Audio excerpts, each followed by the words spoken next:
los temas que vamos a desarrollar hoy. Bien, hoy 30 de octubre, como decíamos, tenemos en nuestros dos bloques acostumbrados temas bastante interesantes y, por cierto, con nuestros invitados que conocen también bastante del tema. En el primer bloque estaremos desarrollando conceptualización de la crisis política. Para el mismo hemos invitado a la licenciada Claudia Condori Laura, quien nos estará haciendo comentarios, análisis respecto a este tema, ¿verdad, Moisés? Así es, y para el segundo bloque también tenemos otro tema que es de actualidad, ¿no? Exactamente, el tema de los incendios. El título de nuestro segundo bloque es Incendiarios Ambientales. Para el mismo también estará Guido Alejo, quien también nos estará haciendo un desarrollo respecto a la temática que es de bastante actualidad y bastante preocupación. Sí, comenzaremos con la parte de los titulares en cuanto a las portadas que traen en la prensa escrita, ¿no? ¿Qué tenemos en cuanto a novedades? Así es, la prensa escrita el día de hoy, 30 de octubre, registra fundamentalmente dos temas que se podrían en todo caso mencionar. Estamos hablando del tema que vamos a desarrollar prácticamente en el segundo bloque. Acá, por ejemplo, dice en el extra, hasta la fecha a escala nacional se quemaron 2.6 millones de hectáreas. Prácticamente esto con los incendios que se han desarrollado en todo el país, Moisés. Sí, es un tema realmente que nos ha afectado y ha provocado inclusive la suspensión de clases en Santa Cruz y aquí en La Paz por la degradación del aire, ¿no? Una contaminación realmente que ha sido un problema para desarrollar normalmente las labores escolares. Exactamente. Por ejemplo, en la palabra del Beni dice, Beni, expansión de frontera agrícola transforma la vida económica y ambiental. Prácticamente es otro titular que también registra con referencia a los incendios que se han estado desarrollando en el país. En otro tema también se puede registrar. Bueno, continuando con esta temática, me gustaría mencionar el diario en su principal titular indica los interculturales son vistos como responsables de los incendios, también que tiene que ver con este aspecto de los incendios. En otro tema también el Alteño publica nada garantiza la reelección de Andrónico. Esto en función a que se desarrollarán próximamente las elecciones en las asambleas, Moisés. Sí, hay un ajetreo en la Asamblea Legislativa Plurinacional para constituir las directivas tanto de la Cámara Alta como Cámara Baja, ¿no? Senadores y diputados. En ese aspecto se da esa contradicción de los dos bloques o las dos facciones del MAS. Quien tiene la llave en realidad es la oposición. Los que no son masistas van a definir la elección del presidente y la directiva, digamos, de las cámaras, ¿no? Eso es lo que en realidad se va a suscitar estos días. Es un ajetreo normal que se va dando esta temporada, pero ¿qué es lo que sucede? Hay problemas fundamentales que están dejando de lado los parlamentarios y eso es bastante lamentable. Así es. En otro titular tenemos registrado acá el día, dice, Evo acusa a Luis Arce de hundir la economía. El jefe del MAS arremetió desde su programa radial contra el presidente. Señala como indicios la caída de los hidrocarburos, el déficit comercial y el aumento de la deuda pública. Afirmó que no hay dinero para pagar el combustible importado. Lamentó que por la división del partido, las directivas en la Asamblea Legislativa están en manos de la derecha. En función a lo que decíamos, ¿verdad, Moisés? Sí, es una especie de novela que se va desarrollando con varios episodios y realmente esto llegará a su fin cuando se designe un candidato o si no candidatos que hagan representación del MAS, ¿no? Entonces todavía no ha llegado una fecha determinada para precisamente inscribir los candidatos. Pensamos que entonces se dará una especie de solución o si no mayor confrontación entre estas dos facciones del movimiento al socialismo. Sí, y en un último titular que podemos dar a conocer en el periódico Contraparte respecto a Marcel Rivas, detenido en San Pedro, envía conmovedor mensaje, dice, pide ser cremado y cuidado para sus seres queridos. Quiero ser cremado, no gasten mucho, cuida a tus abuelos. Se lee al comienzo del breve escrito que Rivas le entregó a Carvajal este sábado, vale decir, a la señora Carvajal, quien también estuvo visitándole en el penal. Sí, es una noticia lamentable, ¿no?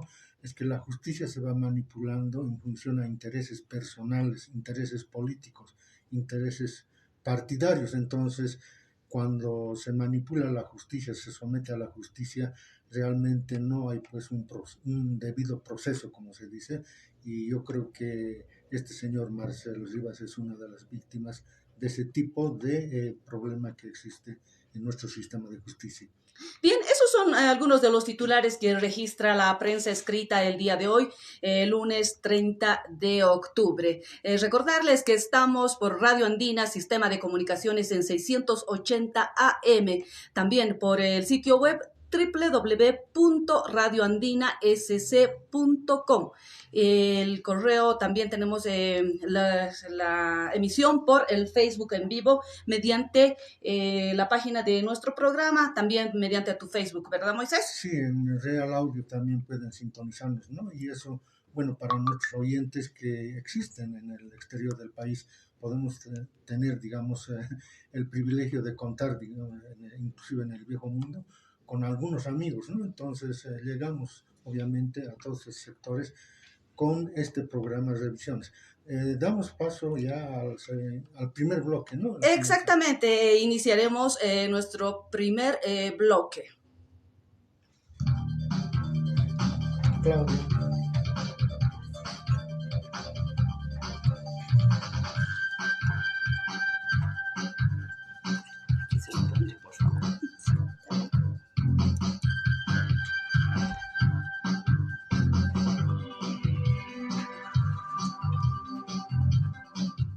Bien, tal cual habíamos anunciado en este primer bloque, estaremos desarrollando el tema conceptualización de la crisis política. Para el mismo ya tenemos acá a nuestra invitada especial del día, la licenciada Claudia Condori Laura.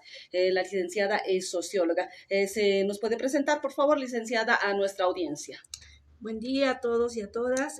Es un gusto para mí estar acá presente. Mi nombre es Claudia Condori. La carrera que he estudiado es sociología y estoy acá para poder analizar el tema de la conceptualización de la crisis política. Bien, realmente un gusto tenerte, Claudia, después de mucho tiempo. Has pasado una situación bastante difícil Sí, y en esa ocasión yo he podido notar que ha habido bastante solidaridad, no solamente, digamos, de los que piensan igual que vos, sino también de gente que tal vez es adversaria en términos políticos, en términos de enfoque, de visiones, ¿verdad? Entonces sí. es realmente una alegría tenerte nuevamente. Gracias. Es como haber vivido, ¿verdad? Sí, es volver a la vida.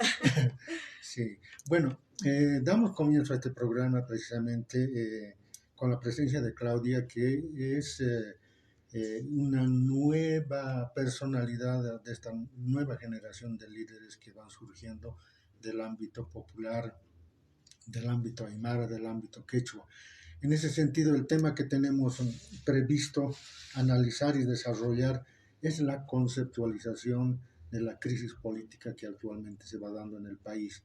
No vamos a cargar, como habitualmente se hacen en muchos programas, sobre esta dicotomía que existe, digamos, entre oposición y oficialismo, sino las tendencias que existen dentro del movimiento al socialismo.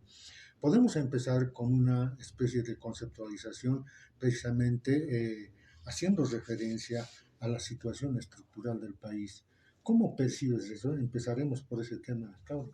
Muy bien, a mí me gustaría antes poder comenzar desde la sociología el tema del conflicto, ¿no? Ajá. Para poder llegar a la conceptualización de la crisis política en Bolivia. Y uno de los exponentes importantes del conflicto, sociólogo, es Ralph Dahrendorf, que habla sobre la teoría del conflicto, ¿no? Fue uno de los que comenzó a hablar sobre este tema y él considera de que es una disputa de poder, ¿no? De quienes están los que quieren gobernar y los subalternos, ¿no? Y también otro de los conflictos es también el tema de lo étnico, ¿no? Que ha sido desarrollado desde mucho antes y también el tema que se llama bueno, ha sido un conflicto de la humanidad, lo étnico, ¿no? Ujú. Y frecuentemente se sometía a la esclavitud en esos tiempos. Bueno, es de hace años y también con nosotros el tema de los españoles que nos han sometido a los pueblos y naciones, ¿no? Étnicos y que se ha resistido, ¿no? Por muchos años y que aún estamos discutiendo estos temas, ¿no? Que siguen siendo de actualidad, porque este tema del conflicto nunca se va a acabar, dice, ¿no? Dahrendorf, y que además es el motor, ¿no? De nuestra sociedad, el tema de los conflictos. No se puede vivir sin los conflictos, ¿no? Dice. Entonces, y otro exponente sociólogo es George Simmel, quien también habla sobre los conflictos, ¿no? Y que es, dice, según él, es una forma esencial y universal de la sociedad, ¿no? Y es complementaria entre la integración o la armonía. Las sociedades requieren, dice él, una cierta proporción de atracción y repulsión, de armonía y desarmonía. Entonces, es bastante interesante el tema del conflicto. Y por otro lado, ¿no? Tenemos a otro gran sociólogo que es Lewis Coser, ¿no? Que también habla sobre el conflicto, ¿no? Que habla sobre el conflicto se da en escasez económica y también en temas de quién quiere gobernar, ¿no? Básicamente es la disputa de poder. Y de acuerdo a eso, la sociología política habla sobre el tema de las sociedades, de la ciudadanía, y que también tiene que, la sociología es transversal con la política, se junta con la política y fusionan y que habla sobre el tema del Estado, ¿no? Y de la sociedad civil hasta la familia, ¿no? Se involucra en esos temas. Y pues de acuerdo a esta introducción de conceptos sobre el tema del conflicto y que el conflicto siempre va a estar presente en nuestra sociedad y hacia el futuro, ¿no? Porque hay grupos que están interesados en temas del poder político, del poder económico, ¿no? Y que tratan de someter y otros que se resisten, ¿no? Entonces, esta dinámica que es bastante cíclica, entonces nos lleva a que, por ejemplo, en Bolivia hemos tenido este tema, como les decía, tema de los españoles, la resistencia de los aymaras y quechuas a este tema, y que voy a empezar con, bueno, Bolivia ha tenido diferentes conflictos, pero voy a empezar a hablar sobre el tema del conflicto, ¿no? De la convulsión del 2000, de los movimientos sociales que han empezado a surgir, el 2003, ¿no? Con el tema de Gonzalo Sánchez de Lozada, esta crisis que ha sido bastante importante porque ha configurado, ha generado cambios, ¿no? Tanto como que se llama Coser, Lewis y que se llama Radendorf, coinciden en el hecho de que los conflictos te llevan a cambios, ¿no? Y es precisamente lo que ha sucedido en nuestro país. Nos ha llevado a diferentes cambios importantes en nuestra sociedad y en el Estado. Cambios políticos, económicos, y como les decía, ¿no? El tema de los cambios, precisamente a partir del 2000, que ha sido un punto de inflexión, un hito importante porque han empezado a surgir diferentes cambios, ¿no? Disputas de poder, disputas ideológicas, disputas étnicas, ¿no? Entonces, como les decía, el 2003 ha sido un cambio muy importante porque quienes estaban sometidos se han levantado y han generado a partir de los movimientos sociales varios cambios, ¿no? A partir de temas como el tema del gas, el tema de la exportación del gas, que en el fondo era ya el cansancio de los partidos políticos, ¿no? Ya el tema de, ¿qué se llama? Los gobiernos, los partidos tradicionales estaban ya en crisis y ya pues la población ya no quería que gobiernen, ¿no? Entonces, a partir del 2003, con la caída de Goni, es un hito importante porque hay cambios en ese punto, ¿no? Y el tema del MNR, el MIR, empiezan a caer y desaparecer. Bien, me parece interesante el hecho de citar los antecedentes y además diferentes autores sobre el enfoque que se va dando a los conflictos. Los conflictos en la sociedad son de diverso orden. Hay conflictos de mayor gravedad o de menor gravedad, ¿no? Entonces, en ese sentido, históricamente lo que se ha dado siempre es un conflicto en cuanto se refiere a la condición, digamos, de grupos étnicos, grupos diferenciados. O sea, en el mundo no todos somos iguales. Entonces, una forma de diferenciar a la sociedad viene a ser a partir, digamos, de las identidades históricas que se van constituyendo. En ese sentido, tenemos actualmente, por ejemplo, este problema entre los palestinos y los judíos, por decir, Sí. ¿no es cierto? También tiene ese tipo de comportamiento. Entonces, hay fracturas que se van dando en la sociedad y estas fracturas constituyen problemas fundamentales, problemas de conflictos, y se manifiesta en términos de problemas, digamos, de disputa del poder, ¿no? Pero a partir de nacionalismos, en algunos casos se van constituyendo nacionalismos, y eso históricamente se ha dado a nivel, digamos, global, a nivel universal. Bolivia no está al margen de eso y has enumerado concretamente estos conflictos que se van dando en el país. Entonces, podemos ubicar dentro del país un eje del conflicto en lo que viene a ser la fractura étnica, tal vez, ¿no? Eso es lo que actualmente se va desarrollando, ¿no? ¿En qué medida podemos salvar este tipo de problemas que se van dando de carácter étnico y de carácter regional y económico en el país? Podríamos tal vez enumerar de esa manera. Pero, como decías, tampoco esto solamente se limita al país, ¿no? Últimamente yo pienso que en Estados Unidos, por ejemplo, hay un problema con los grupos afrodescendientes, ¿no? Entonces Sí. es un conflicto también de carácter étnico y allí se va proponiendo determinadas políticas, medidas.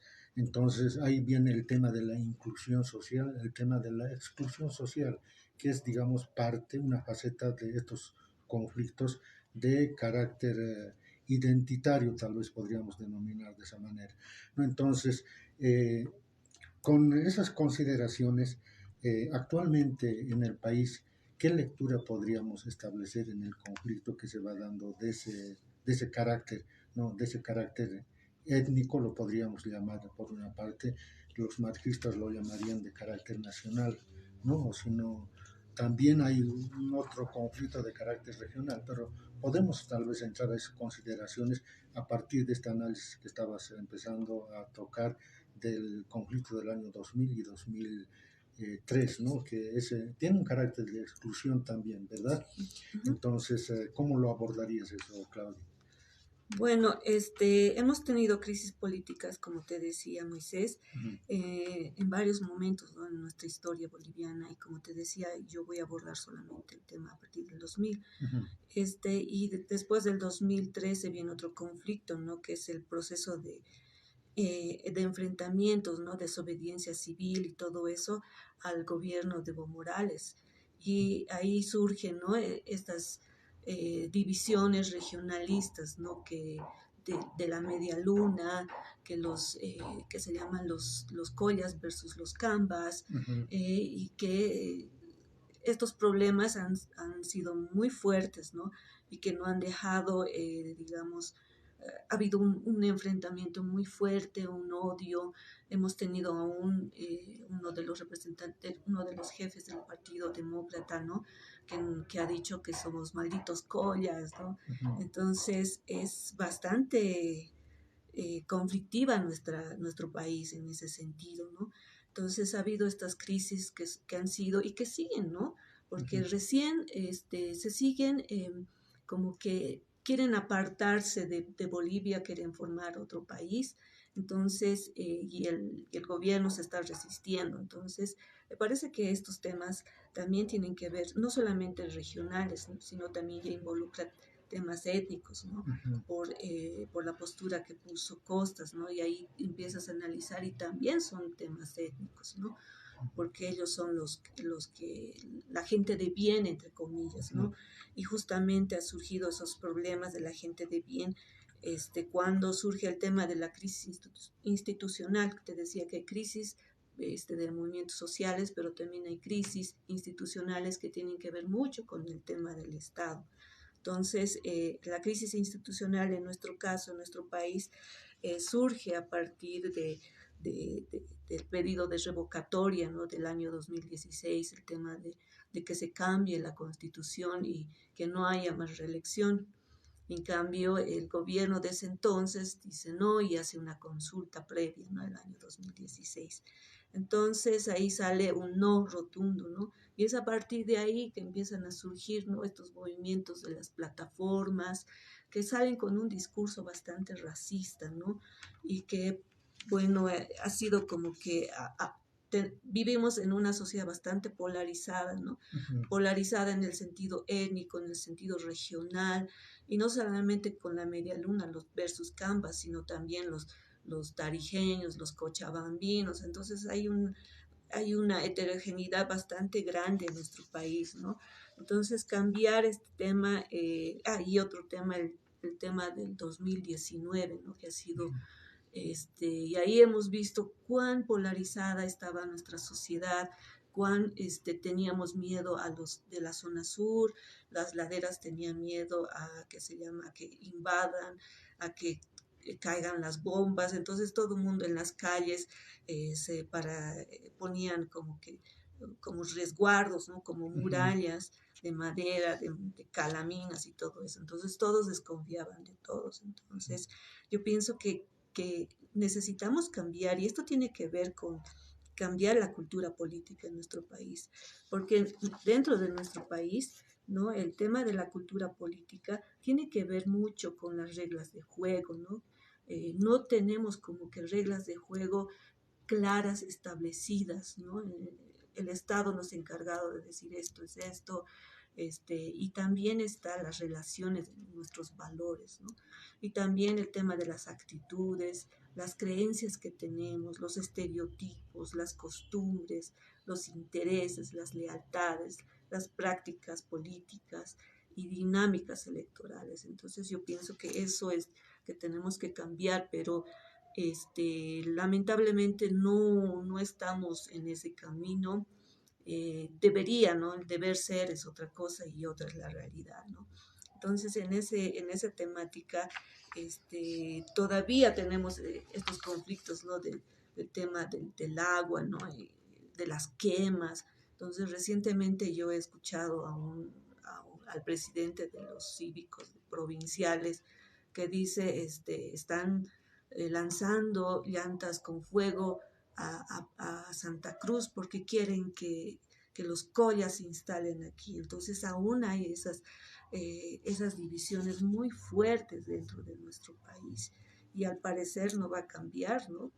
Y es similar a lo que está pasando ahorita en la guerra con los israelitas y los palestinos, ¿no?, que también es un tema étnico, un tema político, un tema de colonización, ¿no? Entonces es similar y pareciera que es como que todo el tiempo va dando vueltas, ¿no?, los conflictos y nunca vamos a tener paz, ¿no? Y eso es lo que han llegado estos sociólogos, ¿no?, a pensar de que esto no va a cambiar y que es como la superposición de ciertos sectores sobre otros, ¿no? Porque unos quieren gobernar, tener sus esclavos y los esclavos no quieren ser como que esclavizados, ¿no? Interesante. Entonces, lo que podríamos concluir en este tema es que este conflicto de orden, digamos, étnico, es un tema que va todavía a persistir. Pero en el caso de, por ejemplo, empezaremos de las teorías que se han ido manejando desde, desde que han aparecido los movimientos cataristas, indianistas, surge, digamos, una especie de propuesta también de país a partir de un diagnóstico que en Bolivia, por ejemplo, existe un colonialismo, ¿no? Por ejemplo, en el caso nuestro ha sido identificar de que hay un colonialismo interno, ¿no?, de que a partir, digamos, de la fundación del país en 1825, el colonialismo externo español se ha ido prolongando en el periodo republicano, con una serie, digamos, de medidas, ¿no? Como ha sido la exclusión social, la exclusión que suponía el no acceso, digamos, a la educación, al voto, etcétera, etcétera. Entonces, ese colonialismo ha persistido hasta el año 1952. A partir de entonces se tiene, digamos, la reivindicación de algunos derechos en el voto universal, la abolición del pongueaje, la reforma agraria, y también paralelamente se ha dado otras medidas como la nacionalización, ¿no? De las minas al Estado, se decía, ¿verdad? Entonces, esa política de exclusión todavía se ha dado a partir del 52 con la exclusión política. Entonces, a partir del pongueaje que existía, pongueaje social, se ha pasado al pongueaje político, ¿no? Entonces, se han experimentado algunos avances. Hacías referencia a estos conflictos que se han ido dando con mayor violencia el año 2003. Entonces, a pesar de esa política, digamos, de inclusión, eh, actualmente, ¿no? Eh, con una prédica de un gobierno que corresponda a las mayorías sociales del país, las cosas no cambian en el manejo del Estado. Se sigue dando la corrupción, ¿no? Tal vez, digamos, en mayor escala, ¿no?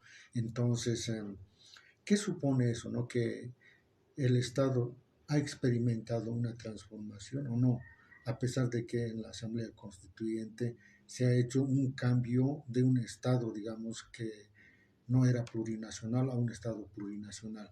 ¿Cómo podríamos definir el Estado plurinacional y su papel en la resolución de este conflicto que ha sido abordando a partir de autores, ¿no?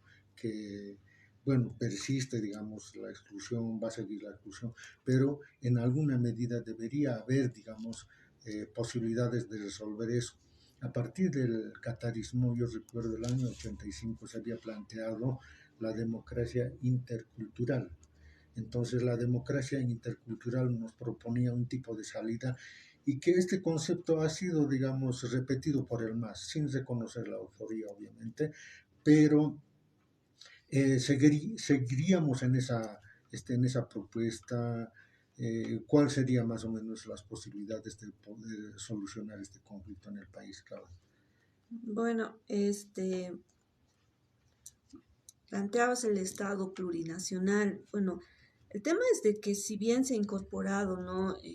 Bueno, el 52 ha habido una revolución importante y se ha incorporado el voto universal y, bueno, el 53, el 56, pero lamentablemente no ha sido como que realmente se haya incorporado, ¿no? A los sectores marginados, como el tema de los campesinos, las mujeres y todo eso, ¿no? Luego, otro hito importante es el tema de la constituyente que, pues, dice, ¿no? Que tenemos que reformular, ¿no? El tema de la constitución política del Estado. Y es ahí que se plantea un Estado plurinacional, ¿no? Y pues, si bien se ha incorporado, por ejemplo, a los sectores indígenas, aymaras, quechuas, que tienen igualdad de participación también las mujeres en el ámbito político, participar plenamente en la política, aunque esto haya sido ya en el anterior siglo, ya haya escrito, digamos, en la Constitución, pero lamentablemente no ha funcionado y nuevamente se plantea, ¿no? El Estado plurinacional que se tiene que incorporar, ¿no? A los diferentes sectores y plantea, ¿no? Bueno, reconoce a Bolivia como un Estado plural porque tiene diferentes naciones, culturas y todo eso, ¿no? Que si bien se ha incorporado y ha sido muy importante, pero lamentablemente no vemos que haya cambios dentro del gobierno, ¿no? Porque los administradores del Estado plurinacional no han incorporado en su plena y real magnitud este tema de la incorporación de los sectores marginados, ¿no? Y persiste, si bien se ha planteado la democracia intercultural, que significa participar en la democracia, diferentes culturas y etnias a través de, de un así supraestado plurinacional, y ahí el tema de la democracia intercultural lamentablemente no funciona porque, como te decía, lo que falla es la cultura política. Si no cambiamos la cultura política, difícilmente vamos a poder cambiar porque lamentablemente al Estado se le ve como un botín y gobierno Ujú. que ingresa es gobierno que saquea, ¿no?, al Estado y se sirve de ello. Y ahí hemos visto que, por ejemplo, los aymaras y quechuas nos han hecho quedar mal a nosotros porque son precisamente ellos quienes han caído en este tema de la corrupción, ¿no? Y lamentablemente es eso, y que los mismos aymaras estamos viendo, y quechuas estamos viendo al Estado como un botín, pese a que hemos peleado, hemos resistido muchas cosas, el tema de la colonización, pero con el discurso del Estado plur y la democracia intercultural, pareciera que simplemente se ha limitado a un discurso y que no queremos cambiar. Entonces, y eso tiene que ver, como te decía Moisés, un tema de cambio de la cultura política, ¿no? Y es que nuestras creencias, nuestros valores, las reglas de juego, no estamos cambiando, ¿no? Y pese a que tenemos un discurso, pero lamentablemente no lo llevamos a cabo, ¿no? No llevamos a la realidad. Interesante. Me gustaría incidir en este tema del Estado plurinacional. Cuando se desarrolla ese concepto a partir de los voceros, digamos, del gobierno, lo que dicen que, bueno, el Estado plurinacional supone la existencia de muchas naciones. Son 36 lo que habitualmente se va mencionando, ¿no? Pero no habría un error conceptual en esto. Por ejemplo, yo he trabajado bastante con los chimanes, con los mocetenes, con los tacanas en la región de Tumupasa, ¿no? Uh-huh. Entonces podríamos agruparlo también a ellos como una categoría de nación. Por ejemplo, en la Declaración de los Derechos de los Pueblos Indígenas se tiene una precisión conceptual a qué se denomina pueblo, a qué se denomina nación. No, no habría un error conceptual por decir, no, o sea, no tiene la misma categoría, digamos, la existencia de un pueblo tacana que un pueblo aymara o nación aymara. Nación viene a ser, digamos, un conjunto de características, ¿no? Es decir, identidad en la lengua, que tengan la misma raíz histórica, todo eso, ¿no es cierto?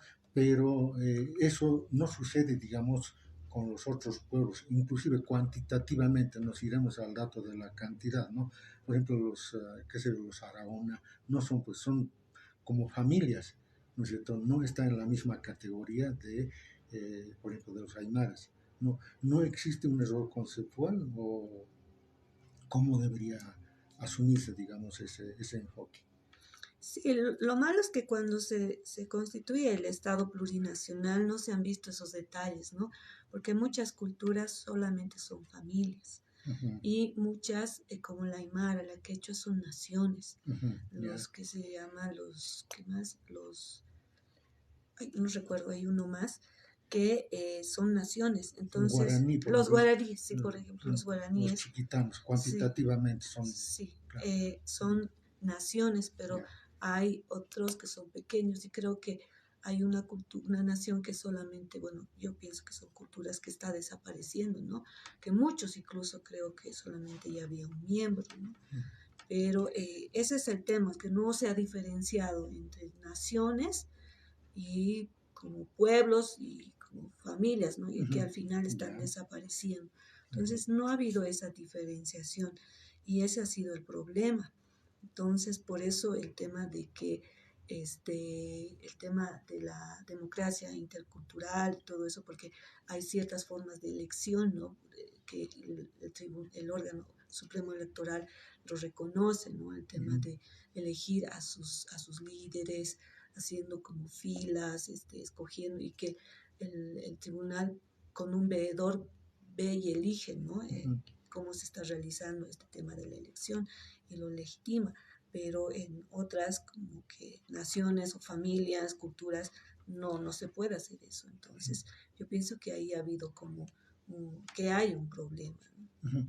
En otros países, yo recuerdo recientemente en Estados Unidos, también plantean no una democracia, digamos, intercultural, sino equidad étnica, lo llaman los afrodescendientes, ¿no? Entonces hay una tendencia, obviamente, a poder resolver a partir, digamos, de esas diferencias, ¿no? Pero para mí, bueno, podemos relegarlo tal vez a un segundo plano, eso posteriormente lo vamos a retomar, pero lo que quisiera eh, mencionar es algo que has dicho respecto a lo que actualmente los que están en el gobierno, los que son aymaras, consideran al Estado como un botín, una fuente de enriquecimiento, que es una cuestión colonial. Sí. Has debido leer en muchos de los pasajes históricos, los españoles vendían cargos, ¿verdad? Sí, Entonces, es una herencia colonial, ¿no? y precisamente es una copia que tenemos de los criollos, ¿no? Uh-huh. Que es prácticamente las prácticas que realizaban los españoles, la práctica que realizaban, bueno, que realizan los criollos, y es una copia, ¿no? Como que hemos imitado y hacemos lo mismo. Y hemos olvidado todas nuestras creencias, nuestros saberes, toda nuestra sabiduría. ¿Por qué? Porque han matado los españoles a nuestros sacerdotes, ¿no? A quienes nos gobernaban. Y pues nos han dejado a nosotros que somos que, como que el pueblo, pero somos esa copia, ¿no? Bueno, no me incorporo. Que Bueno, son una copia mm, este, porque precisamente, ¿no? Como hacían los españoles, los criollos veían al Estado como su botín. Y así no es. solamente en este periodo, ¿no? Que te decía que los gobiernos anteriores, por ejemplo, veían al Estado como un botín. Y nosotros hemos llegado, bueno, han llegado los quechos y los aymaras y han como que seguido, ¿no? Esa línea. Yo creo que hay aymaras y quechos también que son gente honesta, ¿no? Que hay Ujú. y que de seguro están en la función pública, ¿no? No quiero generalizar, pero algunos sí, porque están dentro de una vida pública. Cuando estás en estos temas políticos, ya no tienes una vida privada, sino eres Ujú. una persona pública y eres un ejemplo a seguir. Entonces, lamentablemente, las personas que están ahí adentro son ejemplos a seguir, pero no son como un buen ejemplo. Por eso Ujú. te decía, tenemos que cambiar nuestros costumbres, nuestros saberes y volver tal vez a lo que éramos, ¿no? Antes de bueno, a la precolonia. Mira, y es interesante lo que vas tocando. Em, Estamos analizando también el tema de los valores. Los valores lo va dando la cultura, Sí, ¿no? Entonces, analizando comparativamente el desenvolvimiento de los países, es interesante en el caso de los países africanos que también han sido colonizados. Quedan, digamos, secuelas coloniales, herencias coloniales, sí, son como herencias. también en Latinoamérica. Sí, correcto. Entonces, no ha podido superar ese tema de la corrupción. La corrupción, la falta de institucionalidad se da, digamos, en África, se da en esos países que han sido colonizados, pero hay países que han logrado superar. Eso es un tema interesante, ¿no? Eso supone que han constituido otro tipo de sistemas. Por ejemplo, se hace referencia a que el año 1960 Brasil y Corea del Sur tenían los mismos indicadores económicos, pero el nivel de progreso no ha sido lo mismo que en Brasil y que en que se llama Corea del Sur, ¿no? O como en el caso de Ghana, dicen, Ghana también estaba en la misma situación y sigue postrado, digamos, en la misma situación colonial. No, ¿por qué? Porque se da precisamente que los valores que han asumido han sido valores de los colonialistas. Sí, Eso es, ¿verdad? Pero esto tiene que ver, por ejemplo, con el tema de la educación. Sus sistemas de educación, por ejemplo, en el caso de Corea, ha sido de profunda transformación, ¿no? Los valores que han asumido son otro tipo de valores. Y en las estructuras, digamos, curriculares de los países que tienen en este momento éxito en el plano de la formación de sus recursos humanos, la educación ha sido una piedra fundamental en la transformación de esas sociedades que actualmente gozan, digamos, de un buen nivel de desarrollo, ¿verdad? Entonces, ese tipo de valores, los valores como de la libertad, ¿no? El valor de la disciplina. Entonces, son temas que tienen que ver con la estructura educativa. Y además, si notamos en esos países que han desarrollado, ¿qué es lo que sucede? Los que ocupan las funciones públicas son las personas más idóneas, más capacitadas, ¿no? Entonces, hay ese tipo de cambios que se tiene que ir operando en el país para mejorar, digamos, nuestro sistema económico, nuestro sistema, digamos, de desarrollo institucional, todo eso, ¿no? Entonces, quedaría pendiente esto. Pero podemos entrar tal vez un poco a tocar el plano económico en esta última gestión que, bueno, supuestamente es gobernado por los indígenas. Eso es lo que se muestra como una cara, digamos, al mundo externo, al Ujú. ámbito internacional, ¿verdad? Entonces, lo que podríamos concluir es que seguimos con esas herencias coloniales, no hemos superado el colonialismo interno que habíamos identificado como un problema de mayor profundidad histórica en el país, ¿no? O tienes alguna otra percepción al respecto, Claudia, podemos incidir en eso Sí, nuevamente. lo que tú decías, por ejemplo, el tema de la educación y todo eso, es cambio en la cultura política. Uh -huh. Entonces, es necesario transformar nuestro país y eso significa desde la educación, ¿no? Desde los chiquitos que ingresan a primaria, etcétera, ¿no? Hasta secundaria. Y, y, por ejemplo, tú dabas ejemplos de otros países, ¿no? Y me parece que el otro ejemplo importante es el de Japón, que ha cambiado, bueno, yo creo que ha mantenido su tradición cultural y con una sabiduría muy, muy importante, donde vuelven, ¿no?, a sus ancestros y a partir de ahí, con todos sus valores y sus cargas culturales, ellos implantan, ¿no?, en la educación.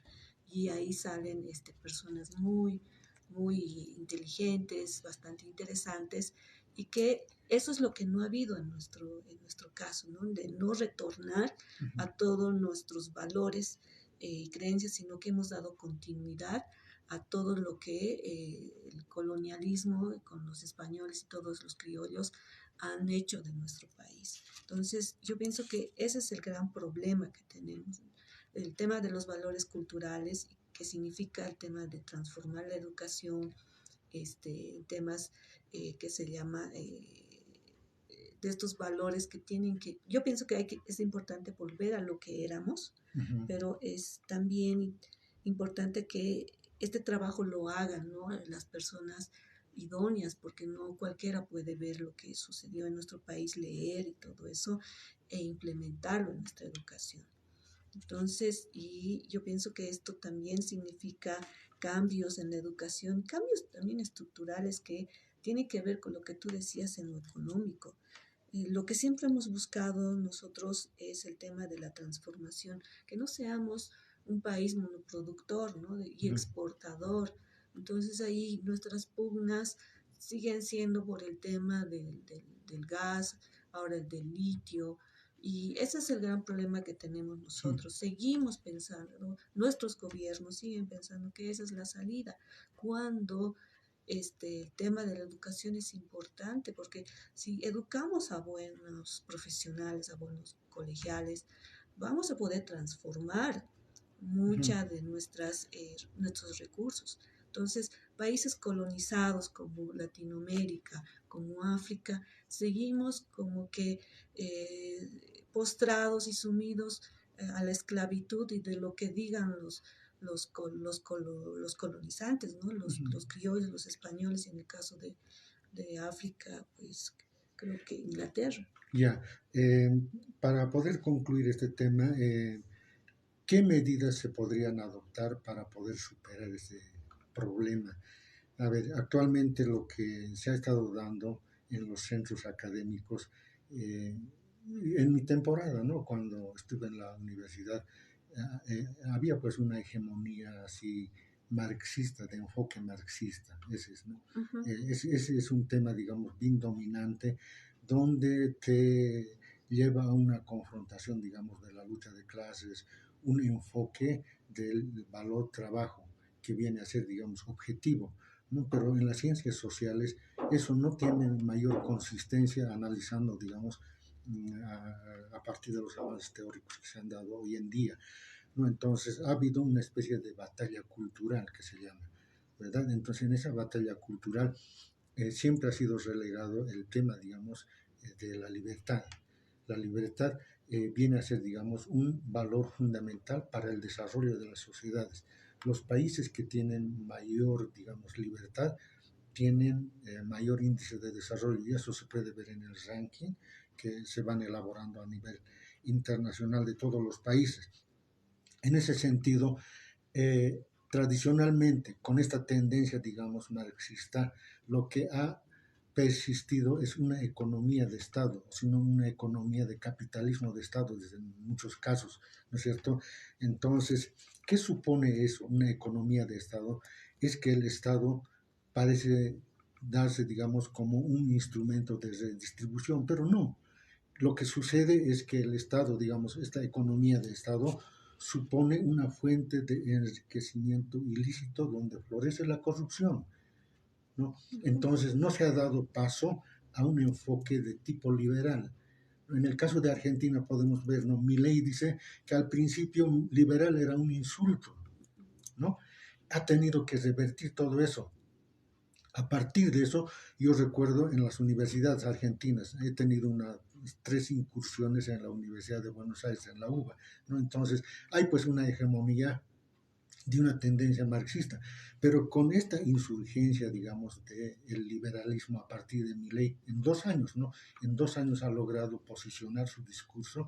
En las universidades se va dando un nuevo enfoque de la economía, digamos, de la escuela austríaca de economía, que sustenta los valores liberales, ¿verdad? Entonces, también se tendría que dar ese tipo de giro, digamos, actualmente en Bolivia. Ese es un tema que podemos abordarlo ahorita. Sí, el tema de la educación, tú decías, mira, el tema de la educación en los colegios es muy deficiente, en los colegios fiscales, ¿no? Tengo un hijo adolescente y no le dan nada para leer, todos los profesores se echan como que no les interesa. Entonces, si estamos educando jóvenes así, ¿qué vamos a esperar en las universidades? Y en la universidad también en mi generación, igual estaba implementado este tema de las escuelas marxistas, ¿no? Te adoctrinaba. Eso Y como que tú no tenías como que opción, te adoctrinaba, había sociología marxista tal, sociología que no sé qué. Entonces todo el tiempo, hasta que creo que cambiaron el pensum y como que se abrieron, ¿no? Un poquito. Pero eso es lo malo, que te adoctrinan. Y estos temas de, por ejemplo, del capitalismo de Estado, no generan, ¿no? Como que más bien, es como te decía, es un botín. Sí, no genera riqueza. No el genera Estado, riqueza. las empresas estatales todas están en déficit, ¿no? Sí. Excepto, digamos, algunos que, bueno, son de hidrocarburos, telecomunicaciones, etcétera. Pero la mayoría de las empresas estatales son las que son deficitarias, ¿no es Sí, cierto? no. Y simplemente sirven para cargos políticos. Claro. No funcionan con una racionalidad empresarial. Sí, eso es lo malo, ¿no? Y lamentablemente espantamos a los empresarios que quieren invertir en nuestro país. Sí, empresarios Entonces, extranjeros sí, y también sí. país. Entonces eso es como que no te da garantía el Estado para que tú inviertas en el país y que puedas generar, ¿no? Empleo, ganancias y todo eso. Entonces, el fenómeno de la batalla cultural es justamente una contra, ¿no? A toda la ideología marxista en Latinoamérica. Y justo surge con este tema de la ultraderecha, ¿no? Posicionado por una ideología de Nicolás Márquez, que justamente es argentino, Agustín Laje, que han viajado, ¿no? Por toda Latinoamérica y han ido propagando este tema del liberalismo, esta batalla cultural. En contraposición al socialismo del siglo XXI, del Foro de San Pablo, Puebla, Sí, etcétera, ¿no? sí, todo eso. Entonces, ha habido justo en Latinoamérica un fenómeno bastante interesante que es el surgimiento de gobiernos de izquierda. Pero como los gobiernos de izquierda no han funcionado y no han dado como que salidas a toda la ciudadanía en toda Latinoamérica, surge este tema de la derecha, la nueva derecha le llaman, y con esta propagación de la libertad, ¿no? Y el liberalismo, ¿no? Y el capitalismo fuertemente. Entonces, han sido como que dos, como decía, ¿no? En un inicio, estos conflictos de la izquierda y la derecha, ¿no? Que se han enfrentado, bueno, ahora que se están enfrentando. Y justo es lo que está pasando en Argentina con Milei, ¿no? Como los gobiernos de izquierda no le han dado salida a su país, Milei considera, ¿no? Y estos pensadores, Agustín Laje, Márquez, consideran de que Argentina va a salir con la derechización de su país y también que este tema del tema de ellos son bastante, la derecha es bastante conservadora, ¿no? Y justamente por esos temas de libertad, de capitalismo y todo eso, pero la izquierda también es muy, muy conservadora porque sigue manteniendo el tema del Estado, ha corrompido, ¿no? Y Los ya bonos, los subsidios, sí, bueno. han dado, y otro ejemplo es Venezuela, ¿no? Que Es. no ha servido para nada y que ha hecho de que muchos de sus ciudadanos se salgan y están migrando ahora. Entonces, justo a todos estos fenómenos y crisis surge el tema de la nueva derecha, ¿no? Como que darle la salida verdadera a todos estos problemas, ¿no? Y conflictos de la sociedad. Pero este tema de la derecha habría que analizarlo con pinzas, ¿no? Porque cuando se plantea el liberalismo y lo libertario, tiene raíces históricas también. El anarquismo también es libertario y es una corriente, digamos, de izquierda que busca, digamos, una sociedad sin clases, ¿no? Cuando invitamos aquí a Raúl Prada, precisamente él se declaraba anarquista y también libertario, en contraposición a que le está robando esta idea Milei protestaba, ¿verdad? Cerraremos esta página, Claudia, con algún comentario sobre el tema de educación. Mira, desde el 2006 hasta el presente no se han hecho pruebas de lo que se llama la prueba PISA, que es la evaluación, ¿no? Que se da en lenguaje, en matemáticas y en ciencias, ¿no? Son, digamos, ¿cuántos años? ¿Por qué? Porque precisamente la ley Avelino Siñán dice que no es capitalista. Aquí estuvo Noel Aguirre, entonces no se puede dar evaluación de la calidad educativa. Había el CIMECAL, que era el sistema de medición de la calidad académica, que ha constatado que nuestra calidad de educación es pésima en los resultados. ¿No? Actualmente se tiene dentro de la ley Avelino Siñane el observatorio, ¿no? Plurinacional de la calidad académica, OBSE, y no ha hecho nada. No hay indicadores que puedan, digamos, medir cómo está la calidad educativa. Así estamos en la educación. Bueno, con eso quisiera finalizar, pero ya tenemos poco tiempo. Adela tenía algunas inquietudes respecto de tu... No, simplemente sí. Creo que quedó claro todas las No, explicaciones que nos hizo. el tema de Claudia. género es el que... Sí, es un poquito amplio. Yo creo que en otra oportunidad podemos desarrollarlo, ¿verdad? Claro que sí, con gusto. Sí, mejor en otra oportunidad. Bueno, en sus palabras de despedida, Claudia, antes le haré un breve resumen. Usted indicaba, haciendo la conceptualización de la política, de acuerdo a diferentes sociólogos, es una disputa de poder, ¿verdad? Sí. Que se daría dando. Y bueno, una parte que muy interesante indicaba, hay que cambiar la cultura política del país. Prácticamente somos una sociedad polarizada, indicaba. Hay que cambiar las reglas del juego y no estamos cambiando nada de esto. Lamentablemente, el partido que llega al gobierno lo ve como un lugar donde beneficiarse, como un botín donde se va a beneficiar de de todo aquello que le podría dar. En partes sobresalientes que usted indicaba, Claudia, en su despedida, por favor, y comprometiéndola para una próxima oportunidad, hablar este tema del género, por favor. Sí, muchas gracias por la invitación a Moisés. Perdón, tu nombre. Adela. Adela. Muchas gracias, Adela. Muchas gracias, Moisés, por la invitación. Bueno, como decía, ¿no? Moisés, el tema de la educación es un tema pendiente, ¿no? Se tiene que medir. estos temas de cómo estamos, que se La llama calidad la calidad de de la la cosa. educación y Ujú. todo eso es importante, porque si no medimos eso, ¿qué tipo de país podemos ser, no? Entonces es importante para ver cómo estamos evolucionando, desarrollándonos, ¿no? Cuánto estamos retrocediendo, cuánto estamos avanzando, eso es muy importante. Y claro que sí, voy a estar en una próxima oportunidad hablando de este tema tan importante que es el tema del género. Muchas Exacto. gracias. Hasta luego. Gracias a ti, Claudia. Hasta una próxima oportunidad. Vamos a un corte, por favor.